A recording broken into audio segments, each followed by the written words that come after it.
Years ago, I realized I was spending an absurd amount of time thinking about food, not eating food, thinking about food. What should I make? Do I have the ingredients? What's for dinner tomorrow? What about lunches this week? The mental load was exhausting. That's when I started building simple systems that put our meals on autopilot. And today I'm sharing the part two of the strategies that I've used to dramatically reduce the amount of time and energy that I spend feeding my family while still supporting our health goals. Welcome to Wellness for High Performers, where ambitious people discover the path to sustainable wellness that actually feels good so they can build the dream without burning out. I'm your host, Erica Jones. I'm a wellness strategist and entrepreneur, and I help high performers create massive momentum by weaving wellness into their daily life. Well, hello there, and thank you so much for joining me this week. This is part two of a little mini series that I've done on getting your meal plan on autopilot. I'm your host. I'm Erica Jones. I'm a wellness strategist. I'm an entrepreneur. I'm also a mom of four, and I help high performers create energy and momentum by weaving wellness into their daily life. So, like I said, this episode is a continuation from the previous one that I had. And in the previous episode, I'm talking all about tips that help to reduce decision fatigue because as a high performer, I know you're making decisions all throughout the day. You're problem solving, you're generating big ideas. You don't want to have to then end your day and then be in this kind of conundrum trying to decide what's for dinner. It seems like a small thing in the moment, but after you've had a day where you've been using your brain so much, that small, even a trivial decision like what's for dinner can feel like a monumental task. So, a lot of the tips that I shared in the first episode are about reducing decision fatigue. So, how do we create a meal plan or a meal strategy or system that does not require us to continue making a bunch of decisions, especially when we're already mentally tapped. The second batch of tips that I shared in that first episode was all around building a kitchen that feels supportive to you. This is something that we don't really think about as much. And so when we consider the concept of getting meals on autopilot, it's not just about the nuts and bolts of deciding what we're eating and writing an ingredient list. There's kind of a whole ecosystem around it. So I also talk about how to build a kitchen that feels very supportive to you. And so today, what I want to talk about is how to make your efforts count, how to get more out of the time that you are investing, and then planning around real life. And that's really going to be about letting go of idealism and perfectionism and embracing a way of planning around this that feels easy and doable. So let's talk about this first group of tips, making your efforts count. My mindset when I am going in to do anything, but especially if I'm doing something like making a meal, I want that effort to last for as long as possible. And so the first tip I'm going to offer you here is to double your investment or your ROI. So I am never cooking enough for just one meal. I don't care if it's just me I'm cooking for, which is rare. We have a family of six. So I'm saying that even if you are single, you're only cooking for yourself. It doesn't matter if you're just cooking for yourself or you're cooking for a small crowd. I am making enough for there to be leftovers. So for us, with a family of six, I'm often making enough for 12 on that first cook because I want the time that I'm investing in the kitchen to give me more reprieve than just for a single night. And I'm using leftovers. I know some people are like, I don't want to eat leftovers. I don't like leftovers. That is going to make this feel infinitely more difficult than what it needs to be.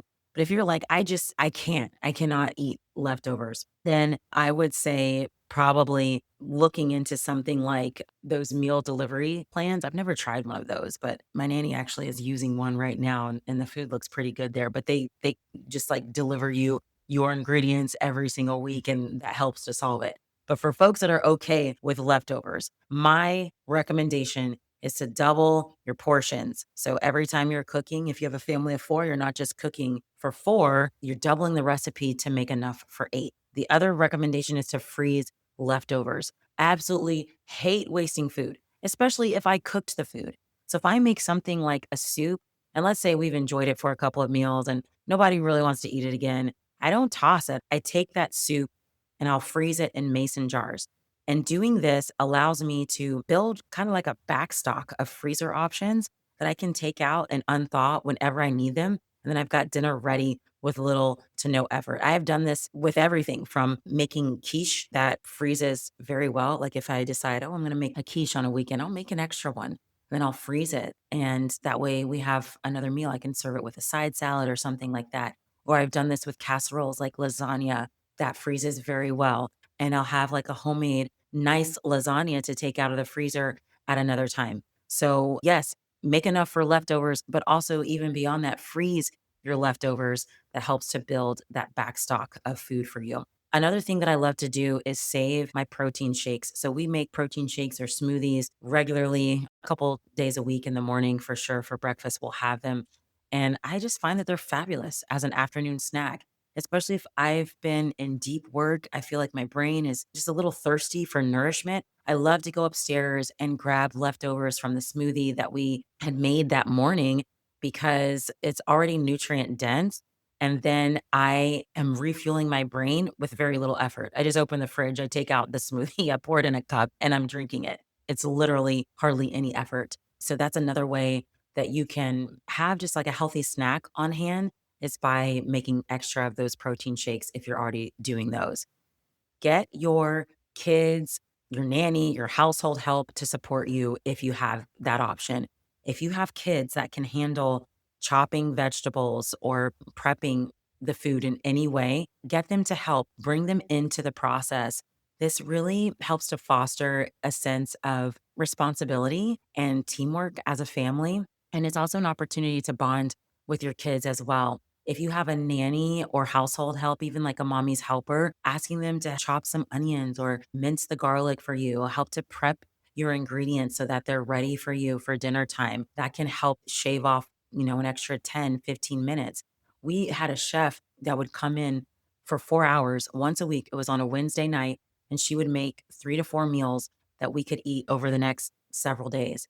And it was around when my daughter was a baby. She was newborn, and I just really needed help during that season. My kids were newborn, 2, 4, and 6. And it was a game changer because I knew that one night of the week, she was going to make the food. I wouldn't have to worry about dinner. We would eat the food for the next few days, and it was fabulous. So after the chef left, she left to open her own restaurant.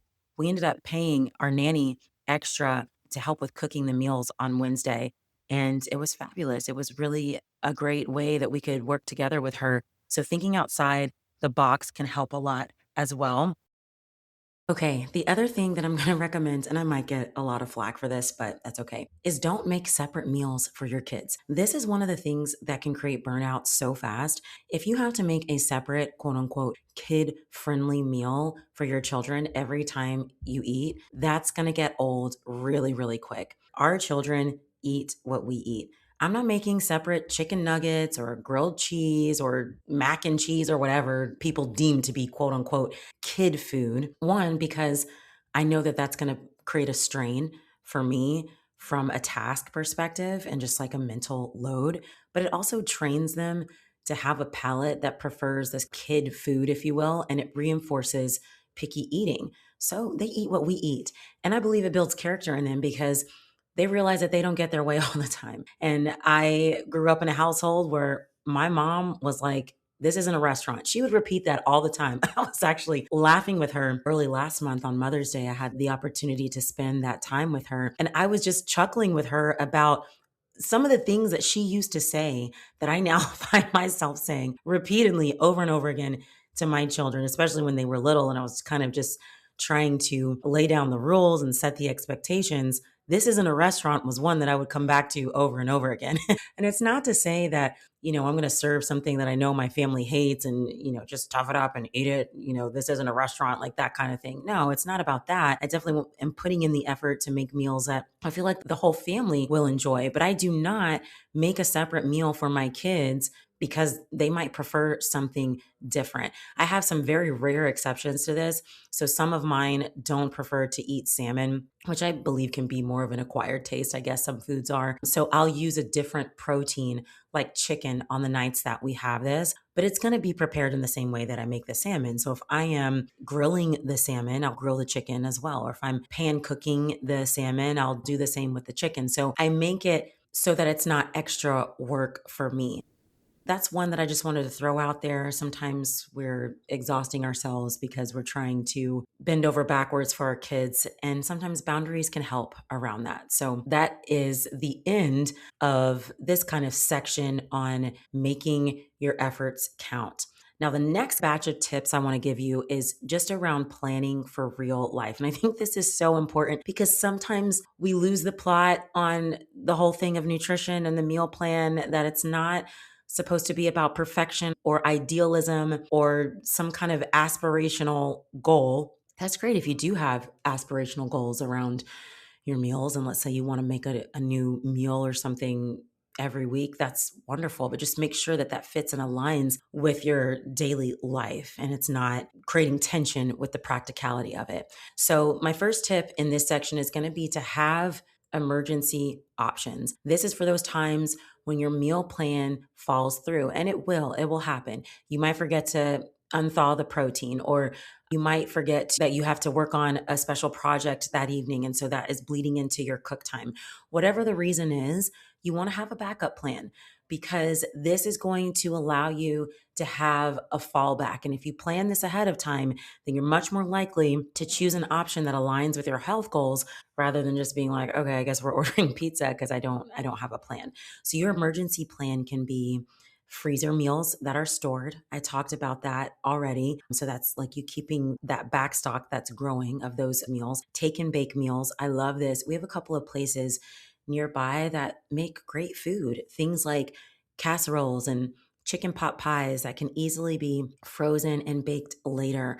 I will buy several of those at a time and have them just kind of stocked in the freezer and at the ready for when those days come up where I'm like, oh, I'm not going to be able to cook dinner tonight, or I just don't feel like cooking dinner tonight. I have an option that's ready. Now, if you don't have time to unthaw the food, let's say like something pops up immediately, you want to have some healthy options that you can order in. So, again, thinking about this in advance helps you to choose something that aligns with your values around health versus just picking whatever feels good in the moment.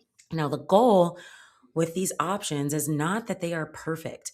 So for us, the place that makes these take and bake meals, it's not all 100% organic ingredients and grass fed this and that. I shop that way when I buy groceries for our household. But if I need something quick, I need something that's solving the meal dilemma, like the problem for me, I leave behind the idealism. No, I'm not going to throw out my health values entirely. Like I'm not pulling into the McDonald's drive through, but I will go with something that's like, okay, these are whole food ingredients. It's good food, but it may not be to the standard that I usually have, which is like, okay, I buy everything organic. Because sometimes when we try to bring that idealist, perfectionist view into a time where we need to be very practical, it's actually much more of a hindrance than it is a help.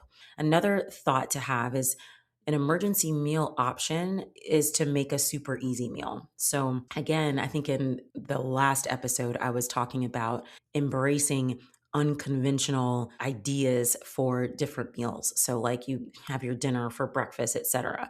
It can work the other way. Have your breakfast for dinner. Sometimes breakfast foods are super easy to prepare in a pinch. Yogurt and berries thrown together with some protein powder, scrambled eggs and toast. So you can think about ways that you can make a meal. Again, doesn't have to be some like Instagram worthy option, just something that's easy and that allows you to stay in alignment with your values around health. The next tip that I have for you is to know yourself. So, for some reason, Wednesday is the day of the week that I least want to cook any food. I don't get it. It's just like every week Wednesday rolls around. I'm just like, I really don't want to make dinner tonight. It could be because we have evening activities. So the evening feels rushed. Like I'm feeling like I have to quickly get the food done. But that's the case some other nights of the week. So I don't know that that's entirely it. But on Wednesdays, Maybe because it's hump day, it's the middle of the week, but I know that that's the day that I tend to have some inertia around cooking. So on those days, I know I need to have a slow cooker meal or a frozen meal that's unthawing for an easy dinner. It's just something about that middle of the week that makes the cooking hard. So I plan ahead for that. So you think about your schedule and what evenings might feel busier, what day feels like, oh my gosh, it's just such a drag on this day when I have to cook. Maybe it's the day that you are meeting with your team and you're in like back to back Zoom meetings. And by the time the evening rolls around and dinner rolls around, you're just tapped. You're like, I don't even have the energy to cook. Maybe it's that day.